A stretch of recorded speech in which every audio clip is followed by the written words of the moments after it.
Good morning, students.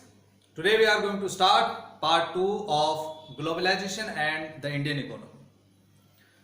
In the previous video, we discussed about globalization and its background. Today, we will discuss about first of all globalization and after that factors of globalization. What are the factors led to the process of globalization? What is globalization? In the end of the previous video, we discussed the definition of globalization, that globalization is the process of rapid integration. What integration? Between the different countries. Integration. One country is exporting something, importing something. The products of one country are reaching to another country. The products of another country are reaching to in that country. So in this way, this is the process of rapid integration or interconnection between countries. In different countries, there is interconnection due to the trade relations and due to various kinds of relations, and this is the process of globalization. What are the factors enabled globalization?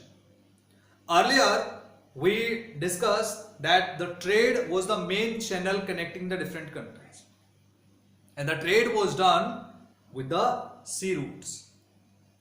The traders and the merchants used to have a big traveling for long time, approximately for 1 month, 2 months, to reach in the other countries. So this was the process of the interconnection between the, not between the countries, between the traders and merchants, between the goods and products. It was very slow process, but today this process is very fast, and so it is known as rapid integration or interconnection. So what are the factors? Just we are discussing about the factor. First and most important factor is technology. Technology or technological development is very important factor in the process of globalization, because with the help of technology, now trade has become very fast. Clear? From India, anything can be reached to the USA within a few hours. And if we talk about the sea routes, the ships and boats means they have come very faster. Clear? In comparison of the ancient और the even 18th और 19th century. तो इस तरह से हम कह सकते हैं कि ये जो ट्रेड है काफी आसान बन गया. टेक्नोलॉजिकल डेवलपमेंट से ट्रांसपोर्ट बहुत ही फास्ट हो गया, क्योंकि अब जो हाई टेक्नोलॉजिकल जो इंजिन्स आ गए, उनसे चलने वाली जो शिप्स हैं, पेट्रोलियम से चलने वाली शिप्स हैं, इवन इलेक्ट्रिकल शिप्स भी आ चुकी हैं. तो वो काफी ज्यादा फास्ट ट्रांसपोर्टेशन की वजह से ट्रेड हमारा फास्ट हो गया है, और जिसकी वजह से ग्लोबलाइजेशन जो है वो आसान हो गया. इसी में वो आता है ICT, information and communication technology, जिसको हम आईटी भी कहते हैं, इंफॉर्मेशन टेक्नोलॉजी कहते हैं, इंफॉर्मेशन एंड कम्युनिकेशन टेक्नोलॉजी भी कहते हैं. Due to this the informations can be reached very fast within a few seconds with the help of telephones, mobiles, internet, fax etcetera. ये इतने फास्ट मीन्स हैं information के, जिनकी वजह से कोई भी काम यहां बैठे बैठे आप दूसरी कंट्री में किसी भी जगह को इजीली आप देख सकते हैं, इंफॉर्मेशन ले सकते हैं, इंफॉर्मेशन दे सकते हैं. 25-25, 30-30 एमएनसीज के जो डायरेक्टर्स, सीईओज होते हैं, वो एक जगह बैठ के सारी कंपनीज को ऑब्जर्व कर लेते हैं. The owners of various industries can sit at one place and can observe all the industries by sitting at one place, only with the help of ICT, information and communication technology. So this is a very good example that you are studying at your home, but I am teaching you from here. Your teacher is teaching from another place, and in the live class you will be taught, right, by sitting in your home. So this is the example of information and communication technology कि बिना school में गए आज आप घर पे बैठे पढ़ सकते हैं, राइट. तो इस तरह से ग्लोबलाइजेशन प्रोसेस फास्ट हो गया है, not only in India with in, right, जबकि इंडिया में बैठा हुआ कोई भी टीचर यूएसए के स्टूडेंट्स को पढ़ा सकता है। The teacher sitting in England can teach the students of Bangladesh, can teach the students of India. So this is the process of globalisation, integration of between different countries. Next one is liberalization, very important factor, liberalization. क्योंकि globalisation का जो main factor है वो trade रहा है, right, from old time. अगर हम आज से 100 साल पहले की भी बात करें, 150 और 200 years back, if you talk about that, trade was the main channel, और ट्रेड फास्ट होना ही ग्लोबलाइजेशन का रैपिड इंटीग्रेशन है। यही एक प्रोसेस है ग्लोबलाइजेशन का, जिसमें लिबरलाइजेशन बहुत इंपॉर्टेंट है। What is liberalisation? Liberalisation is the removal of trade barriers, is called liberalisation by any government. किसी भी गवर्नमेंट के द्वारा किसी भी कंट्री, जब कोई भी कंट्री अपने देश में आने वाली चीजों के ऊपर से अगर टैक्स हटा दे या जो टैरिफ्स होते हैं उनको रिड्यूस कर दे, तो वो सामान इजीली आ सकता है आपकी कंट्री में। लिबरलाइजेशन को समझने के लिए एक एग्जांपल लेते हैं। Why the Chinese toys are very cheap in India? क्योंकि चाइना की टेक्नोलॉजी बड़ी स्ट्रॉन्ग है, वो बहुत ही कम कॉस्ट में, मतलब at very low production cost, it can make very means good product and with more efficiency in China. For example toys and other electronic items, mobile gadgets, right, mobile parts, spare parts. तो जब वो India में आते हैं तो अगर उनके ऊपर टैक्स लगा दिया जाए, इंपोर्ट ड्यूटीज बढ़ा दी जाए, तो क्या होगा? जो यहां से लोग उन प्रोडक्ट्स को खरीद के बेचते हैं तो वो उनकी कीमत बढ़ जाएगी, राइट, वो ज्यादा पैसे में खरीद पाएंगे क्योंकि उसके ऊपर उनको टैक्स देना पड़ेगा। जब वो ज्यादा में खरीदेंगे तो ऑब्वियसली ज्यादा में ही बेचेंगे, तो उनकी जो प्राइस है वो बढ़ जाएगी। तो इस तरह से जैसे चाइनीज टॉयज आ रहे हैं इतने सस्ते, वो इतने चीप नहीं बचेंगे, और इस वजह से हम क्या कहेंगे कि यहां पे एक बैरियर लग गया। This is the trade barrier. तो टैक्स इज इंपोर्ट ड्यूटी और tax is the trade barrier. इसी तरह से गवर्नमेंट से लाइसेंस लेना, ये और दूसरे बहुत सारे जो फॉर्मेलिटीज होती हैं वो करना, ये सब बैरियर्स होते हैं। तो जब ये बैरियर्स लगेंगे तो ट्रेड जो है वो काफी स्लो हो जाएगा, क्योंकि वहां पे बैरियर्स लग जाते हैं, राइट, रिस्ट्रिक्शंस आ जाते हैं। तो मोर restrictions and tough trade. So in this way liberalization provides an opportunity, good trade without barriers. Clear? It means barriers free trade, restrictions free trade. This is called liberalization. इसको आपने समझना है कि liberalization क्या होता है। जब हम ट्रेड बैरियर्स हटाते हैं, टैक्सेस हटाते हैं या उनको रिड्यूस करते हैं, तो this process is called liberalisation. For example, before 1991 in India the MNCs were not allowed easily, they could not come easily, they could not invest in India easily. Why? Because of trade barriers. India में बाहर से आने वाली कंपनियों पे बहुत ज्यादा tax लगा रखा था, उनको बहुत ज्यादा फॉर्मेलिटीज पूरा करना होता था, और इस पे उनका जो कॉस्ट था, इन्वेस्टमेंट कॉस्ट, वो काफी ज्यादा था, इसलिए बहुत ही कम कंपनीज उस टाइम आती थी 1991 से पहले। तो इसको हम कहते हैं कि इंडिया ने लिबरलाइजेशन पॉलिसी अडॉप्ट नहीं की थी। But in 1991 we adopted mixed economy, और मिक्स्ड इकोनॉमी के साथ में हमने क्या कर दिया? लिबरलाइजेशन की पॉलिसी अडॉप्ट कर ली। We adopted liberalisation policy. It means now we allowed, after 1991 we allowed the MNCs and foreign investment in India. क्या फॉरेन से कोई भी कंपनी आके यहां पे इन्वेस्ट कर सकती है? ऐसा क्यों हुआ?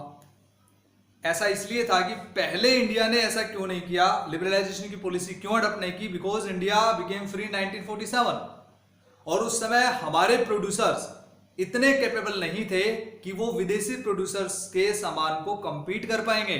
इसलिए उन प्रोड्यूसर्स के राइट्स को, इंटरेस्ट को प्रोटेक्ट करने के लिए हमने लिबरलाइजेशन की पॉलिसी अडॉप्ट नहीं की और हमने बैरियर्स लगा के रखे। बट जब फील हुआ कि अब हमें दुनिया के साथ चलना पड़ेगा, हमें दुनिया की टेक्नोलॉजी को अडॉप्ट करना पड़ेगा, उनकी चीजों के साथ कंपटीशन करना पड़ेगा, तो और ताकि प्रोडक्शन की जो क्वालिटी अच्छी हो जाए, इसलिए हमने 1991 में लिबरलाइजेशन पॉलिसी अडॉप्ट कर ली, राइट। तो ये था आपका factors that have enabled globalisation. अब हम चलते हैं अगले टॉपिक की तरफ। लिबरलाइजेशन में सबसे इंपॉर्टेंट रोल किसका होता है? सबसे इंपॉर्टेंट रोल होता है WTO, वर्ल्ड ट्रेड ऑर्गेनाइजेशन। तो अब हम WTO के बारे में ही पढ़ते हैं। Next topic is world trade organisation WTO। What is the main function of WTO and what is WTO? World trade organisation, इसका मेन फंक्शन है reduction of tariff barriers and other barriers.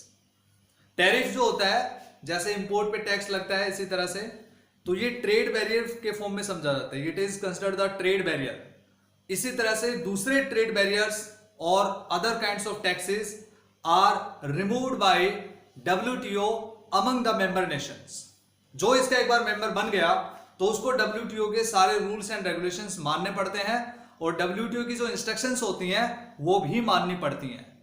तो सही में WTO करता क्या है? WTO सिर्फ कुछ नहीं करता है, वो अपने जितने भी मेंबर नेशंस हैं उनको ये कहता है कि आप अपनी कंट्रीज में ट्रेड को बढ़ावा दीजिए और जो इंटरनेशनल ट्रेड है, इंटरनेशनल कंपनीज हैं, वो जब आपके यहाँ पे आती हैं तो उनके ऊपर कोई बड़े टैक्स बैरियर्स ना हो।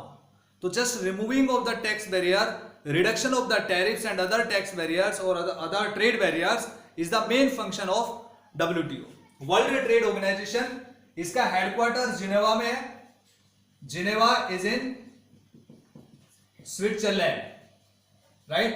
It was established on 1st January 1995 and as we have discussed that its main function is reduction of tariffs and other trade barriers. तो functions क्या है? इसके functions देखते हैं बाद। with the help of these headings you have to remember the functions of trade WTO, right? World Trade Organization। सबसे पहला function और सबसे most important इसका है removing of trade barriers। जितने भी ट्रेड बैरियर्स हैं, चाहे वो टैरिफ्स हैं, इंपोर्ट ड्यूटीज हैं, custom duties, all kinds of barriers are removed by WTO and with the instructions given to its member nations. तो सभी को ये इंस्ट्रक्शन होती है कि अपनी कंट्री में बाहर से आने वाली MNCs या फॉरेन इन्वेस्टमेंट के मामले में कोई भी बैरियर ना हो जिसकी वजह से ट्रेड रुके या ट्रेड में किसी तरह की दिक्कत आए। Its main function is to expand the trade, international trade among the nations. ये सबसे इंपॉर्टेंट है, आपको याद रखना है कि ट्रेड बैरियर क्यों हटाता है WTO, क्योंकि ये इंटरनेशनल ट्रेड को एक्सप्लोरिश करना चाहता है, फ्लोरिश करना चाहता है और ज्यादा से ज्यादा एक्सपेंड करना चाहता है। दूसरा फंक्शन है administering trade barriers. Administering trade barriers जो ट्रेड बैरियर्स नहीं आएगा यहाँ पे, एडमिनिस्ट्रिंग ट्रेड एग्रीमेंट। जितने भी एग्रीमेंट्स होते हैं इंटरनेशनल लेवल पे, वो एग्रीमेंट जो है उनको एडमिनिस्टर करने का काम करता है। यानी कि अगर मान लो दो कंट्रीज के बीच में एग्रीमेंट हो रहा है तो it will be done with the help of WTO, right? WTO इसको क्या करेगा? इसके ऊपर क्लोज वॉच रखेगा ताकि ये रूल्स और रेगुलेशंस के अंडर में हो रहा है या नहीं हो रहा है, क्या ये दूसरी कंट्रीज के ऊपर नेगेटिव इंपैक्ट डालेगा या नहीं डालेगा। तो ये सारी चीजें WTO देखता है। फॉर एग्जाम्पल अगर इंडिया और USA का कोई ट्रेड एग्रीमेंट हो रहा है तो उसका नेगेटिव इंपैक्ट दूसरी कंट्रीज पे कितना पड़ेगा और पॉजिटिव कितना पड़ेगा, ये सारी चीजें WTO देखता है। और अगर वो दूसरी कंट्रीज के लिए हार्मफुल है और उन दोनों कंट्रीज को ज्यादा फायदा हो रहा है तो ऐसे एग्रीमेंट को WTO रोक सकता है with the instructions, special instructions of among the member Nations. इसके बाद आता है forum for trade negotiation. Trade negotiation, जो भी कंट्रीज आपस में ट्रेड करना चाहती हैं उनके बीच में जो नेगोशिएशंस होते हैं, बातचीत होती है, उनके बीच में कोई स्पेसिफिक एग्रीमेंट होता है या कोई कॉन्ट्रैक्ट होता है, तो वो भी क्या होता है, उसके लिए एक फोरम का काम करता है WTO। So it's working as a forum, right, for trade negotiations among the different countries और among the member nations। इसके बाद आता है हैंडलिंग ट्रेड डिस्प्यूट्स। अगर किसी भी कंट्री का ट्रेड को लेकर अगर कोई डिस्प्यूट होता है तो उसको सोल्व करने का काम भी WTO करता है। यानी कि अगर किसी भी कंट्री का दूसरी कंट्री के साथ में किसी स्पेसिफिक प्रोडक्ट को लेके या उसके ऊपर बढ़ाए गए इंटरेस्ट या उसको इंपोर्ट को या टैरिफ को लेके अगर कोई डिस्प्यूट है तो आपस में WTO उसको सोल्व करने का काम करता है। इसके बाद आते हैं monitoring trade policies in all the member Nations. क्या हर कंट्री उन रूल्स और रेगुलेशंस को फॉलो कर रही है, अबाइड कर रही है या उनको अवॉइड कर रही है, तो ये सारी चीजें भी कौन देखता है, WTO देखता है। कि क्या सभी कंट्रीज उसकी जो ट्रेड पॉलिसीज है WTO की उनको फॉलो कर रही है या नहीं कर रही है। इसके बाद आता है cooperation with other international organisation. जो दूसरे इंटरनेशनल ऑर्गेनाइजेशन है, चाहे वो WHO है या यूनिसेफ है, अंकटाड है, इस तरह की जो इंटरनेशनल ऑर्गेनाइजेशंस है या specific the agencies of the United Nations, उनके साथ भी ये बिल्कुल कोऑपरेशन के साथ काम करता है। So these are the functions of WTO और world trade organisation. So I hope that you understood WTO and its functions. एक बार दोबारा से मैं आपको बता देता हूं। WTO इसका हेडक्वार्टर जिनेवा में है, स्विट्जरलैंड में, और फंक्शन जैसे मैंने आपको बताए, removing of trade barriers, administrating trade agreements, forum for trade negotiations, handling trade disputes, monitoring trade policies and cooperation with other international organisations. अब चलते हैं अगले टॉपिक की तरफ। Yes, now after the discussion about WTO, now we'll discuss about globalization, its impact, right? What are the impacts of globalization in India? अगर हम सिर्फ India की बात ना करें तो लगभग सभी कंट्रीज पे ग्लोबलाइजेशन के इम्पैक्ट्स देखे जा सकते हैं in positive and negative manners. तो सभी कंट्रीज पे ग्लोबलाइजेशन के इम्पैक्ट हैं, चाहे वो अच्छे इम्पैक्ट्स हैं या बुरे इम्पैक्ट्स हैं। तो in some countries positive impacts are more than negative, and in some countries negative impacts or disadvantages are more than advantages. But here we will discuss about some major advantages and disadvantages in context of India also. तो ध्यान से सुनना है। सबसे पहले हम फायदे की बात करते हैं। एडवांटेजेस कौन कौन से रही हैं ग्लोबलाइजेशन की। सबसे बड़ी जो एडवांटेज है वो कंज्यूमर्स के लिए है, ग्रेटर चॉइस ऑफ गुड्स। पहले हमारे पास सिर्फ कुछ ही प्रोडक्ट्स जो है मार्केट में हमारे पास होते थे, उनको खरीदने के लिए हमारी जो चॉइसेस हैं वो काफी ज्यादा लिमिटेड होती थी। But if we go today in the market then we can have many choices. एक प्रोडक्ट जो है वो कई कंपनीज का प्रोडक्ट आपको मिल जाएगा। So many companies are producing the same kind of products with greater efficiency. अच्छा प्रोडक्ट जो है आपको चॉइस, क्योंकि आपके पास बहुत ज्यादा चॉइसेस बढ़ गए हैं ग्लोबलाइजेशन की वजह से। आपके मार्केट में इंग्लैंड का सामान भी अवेलेबल है, चाइना का भी अवेलेबल है, USA का सामान भी आएगा, कनाडा का भी आ गया, अर्जेंटीना का भी आ गया। In this way, due to the globalisation process, you have many choices of the goods. आगे चलते हैं, greater competition. There was no competition because few producers were there in the market and they produced the products and they used to bring it to the markets for selling. लेकिन अब क्या है कि बहुत सारे प्रोड्यूसर्स आ गए हैं, डिफरेंट कंट्रीज से प्रोड्यूसर्स आ गए, जिसकी वजह से कंपटीशन बढ़ गया। और you have the challenge, every producer has the challenge to produce the products, good products and better products in comparison of other companies in the low production cost. यानी कि बहुत ही कम खर्चे में आपको सामान बनाना है और अच्छा सामान बनाना है, और दूसरे प्रोडक्ट्स के कंपैरिजन में आपकी जो प्रोडक्ट है वो उसकी कीमत कम होनी चाहिए, so that the people will be attracted to more and more towards your product. So this is only due to the greater competition. ये कंपटीशन बढ़ने की वजह से ही हुआ है। एक और फायदा हुआ है कंपटीशन बढ़ने की वजह से, टेक्नोलॉजिकल डेवलपमेंट, राइट? कि इंडिया में पहले ऐसा नहीं था कि जैसे हम इम्पैक्ट इन इंडिया की बात कर रहे हैं तो इंडिया में टेक्नोलॉजिकल डेवलपमेंट इतना ज्यादा नहीं था, लेकिन ग्लोबलाइजेशन की वजह से प्रोड्यूसर्स जब दूसरी कंपनीज और दूसरी कंट्री से, डिफरेंट कंपनी से जो प्रोड्यूसर्स आए और उन्होंने अपने प्रोडक्ट्स जो यहाँ पे उतारे, तो उससे हमें टेक्नोलॉजिकल डेवलपमेंट जो है करने का मौका मिला and we got the greater opportunity due to the greater competition. इसके बाद आते हैं लो प्राइसेस। जैसे हमने डिस्कस किया कि ज्यादा चीजें होने की वजह से, ज्यादा कंपटीशन होने की वजह से प्रोडक्ट्स का जो कीमत है, प्राइसेस है, वो घट गई है। इसके बाद more efficient production, right? Production और अच्छे तरीके से हो रहा है, टेक्नोलॉजिकल डेवलपमेंट है, ग्रेटर कंपटीशन है, इसकी वजह से प्रोडक्शन ज्यादा एफिशिएंट हो गया है, अच्छे प्रोडक्ट्स जो है मार्केट में आने स्टार्ट हो गए हैं। इसके बाद है कैपिटल एंड लेबर मोबिलिटी। एक कंट्री से दूसरी कंट्री में कैपिटल और लेबर का मोबिलाइजेशन होता है, right? So this is called mobility of capital and labour. एक कंट्री का जो लेबर है वो दूसरी कंट्री में जाके एम्प्लॉयमेंट उनको मिल रहा है। इसके बाद एम्प्लॉयमेंट जनरेशन, हालांकि इसको आप नेगेटिव में भी लेंगे, लेकिन पॉजिटिव में सबसे पहले हम लेते हैं कि एम्प्लॉयमेंट जनरेशन।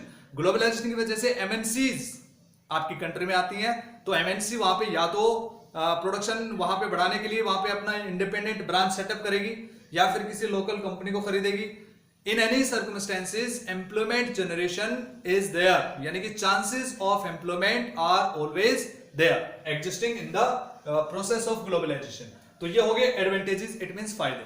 अब आते हैं डिसएडवांटेजेस, यानी कि नुकसान भी है। ग्लोबलाइजेशन के नुकसान कौन से हैं? सबसे बड़ा नुकसान है मोनोपोली ऑफ एमएनसी। छोटे प्रोड्यूसर्स तो ग्लोबलाइजेशन में बहुत ज्यादा रोल प्ले कर ही नहीं सकते हैं। क्यों? क्योंकि ज्यादा पैसा जो है वो एमएनसीज के पास होता है, और इसलिए एमएनसीज का मोनोपोली होता है। बड़ी बड़ी मल्टीनेशनल कॉर्पोरेशंस हैं, वो छोटे छोटे प्रोड्यूसर्स को खरीद लेती हैं, और उनका जो प्रोडक्ट्स है उनका पूरा फायदा एमएनसीज उठाती हैं, राइट। और क्योंकि उनके पास इन्वेस्टमेंट के लिए ज्यादा पैसा होता है एमएनसीज के पास। So this is the monopoly of MNC.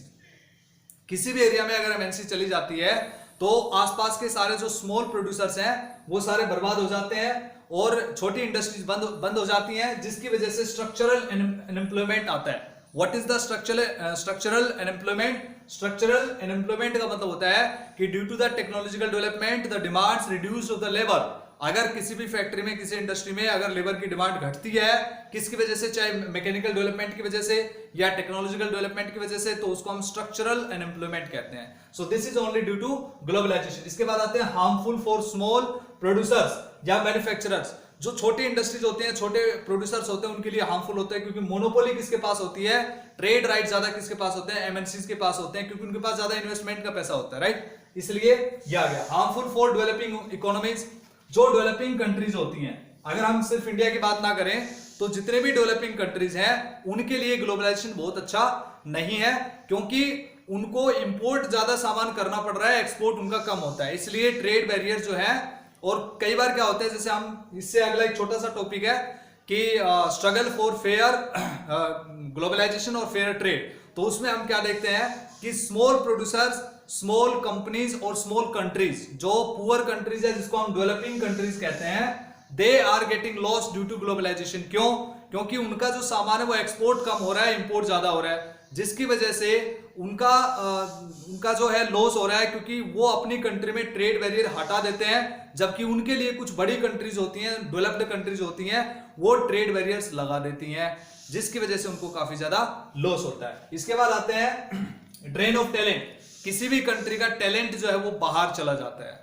For example India में कोई बहुत सारे टैलेंटेड लोग होते हैं, इंजीनियर्स होते हैं, कई काफी सारे टैलेंटेड पीपल होते हैं, स्किल्ड लेबर जो होती है, तो उनको क्या करते हैं कि एमएनसी जो होती हैं, जैसे जापानीज कोई कंपनी है, कोई चाइनीज कंपनी है या कोई कोरियन कंपनी है, तो वो क्या करती है, उसको विदेश में भेज देते हैं। कोई जापानीज कंपनी है, उसको जापान में भेज दिया जाता है, उसको इंडियन इंजीनियर को जापान में भेज दिया जाता है। तो इन this way the talent of India is going outside. तो इसका नुकसान किसको हो रहा है? कंट्री को हो रहा है। इसके बाद आते हैं इन्वायरमेंटल कॉस्ट। ये तो सबको पता है कि जितना ग्लोबलाइजेशन बढ़ा है उसके साथ में टेक्नोलॉजिकल डेवलपमेंट हुआ है, और उसकी वजह से इन्वायरमेंट को बहुत ज्यादा नुकसान हुआ है, राइट। तो एक जो नेक्स्ट टॉपिक मैं आपको वैसे बता देता हूं, that is the struggle for fair trade. इसका मतलब है डेवलपिंग नेशंस को नुकसान हो रहा है। क्यों? क्योंकि उनको सारी की सारी जो कंडीशंस वो माननी पड़ती हैं जो डब्ल्यूटीओ बोलता है, और डब्ल्यूटीओ में जो इंपैक्ट है वो तकरीबन 8-10 कंट्रीज का है, राइट। कुछ स्ट्रॉन्ग कंट्रीज हैं जिनका ज्यादा इंपैक्ट है डब्ल्यूटीओ के ऊपर, तो वो जिस तरह से रूल्स रेगुलेशंस बनाते हैं, that is the impact of the WTO regulations on poor countries और द डेवलपिंग नेशंस, राइट। कितना ज्यादा इंपैक्ट होता है, वो impact means that is more harmful in comparison of the developed Nations, क्योंकि डेवलपिंग कंट्रीज जो होती हैं वो बाउंड होती हैं, उनको वो सारे रेगुलेशंस रूल्स मानने पड़ते हैं जो डब्ल्यूटीओ ने बोला है। लेकिन जो स्ट्रॉन्ग कंट्रीज हैं, डेवलप्ड नेशंस हैं, वो इससे फ्री होते हैं और वो मनमानी भी करते हैं कई बार, ठीक है। तो लेकिन बदले में हमें क्या चाहिए? डेवलपिंग नेशंस को भी चाहिए कि उनको भी दूसरी कंट्री में जब वो उनके लिए ट्रेड फ्री कर रहे हैं, if they are removing the trade barriers, so they should have the trade tax free environment, or trade barriers should be removed for them in their nations also. अगर हमारी कंट्री अगर USA या किसी बड़ी country से, जैसे France या strong countries हैं, फ्रांस है, जर्मनी है या ऑस्ट्रेलिया है, या फिर आप ये कह सकते हैं कि जर्मनी है, राइट। इस तरह की जो कंट्रीज हैं, अगर हम उनसे कोई सामान इंपोर्ट कर रहे हैं तो हमें कितना फायदा है, कितना लॉस हो रहा है, वो डिपेंड नहीं करता है। डिपेंड ये करता है कि आपकी कंट्री में ट्रेड बैरियर्स आपने हटाए या नहीं हटाए। आपने हटा दिए, लेकिन वो जो आगे वाली कंट्री है, डेवलप्ड कंट्री है, वो नहीं हटा रही है, तो इसका मतलब you do not have the fair trade, right. तो इसलिए ये स्ट्रगल है फेयर ट्रेड का, डेवलपिंग नेशंस का। And so in this way we can say that globalization is more harmful for developing economies, it is more harmful for developing economies. So dear students, in this way we have completed the chapter. अगर कोई topic आपको clear नहीं है, समझ में नहीं आता है, तो आप मुझसे पूछ सकते हैं। Thank you, have a nice day.